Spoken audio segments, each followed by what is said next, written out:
Le 10 février dernier, Pierre Palmade est à l'origine d'un très grave accident de la route.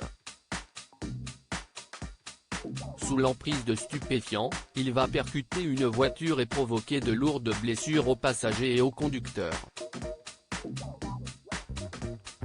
Lui-même blessé, il va être transféré à l'hôpital du Kremlin-Bicêtre.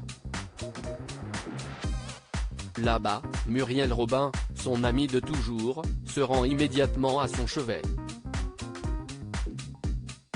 Selon nos confrères de Paris Match, à ce moment précis, la comédienne ne connaît pas les circonstances du drame. Un ami de 30 ans, qu'elle considérait également comme son fils spirituel, et qu'elle avait essayé de détourner de ses démons, en l'aidant à se recentrer sur son travail, son talent, et en essayant de le raisonner, de le comprendre. Le lendemain, elle retourne à l'hôpital. Mais si est-ce à ce moment-là qu'elle croise dans les couloirs la famille que son ami avait brisée.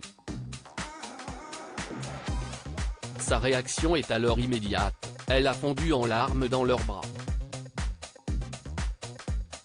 Nos confrères précisent que la comédienne se serait presque sentie coupable de cette situation, et de ne pas avoir pu éviter le drame. Écœurée, lorsqu'elle apprend que Pierre Palmade conduisait sous cocaïne, elle décide de ne plus le voir. Muriel Robin aurait aussi été bouleversée par une autre affaire, les soupçons d'images pédopornographiques dans le téléphone de Pierre Palmade. Muriel Robin préfère se taire. La comédienne a par la suite appris que son ami avait fait un AVC. Selon Paris Match, elle aurait été bouleversée.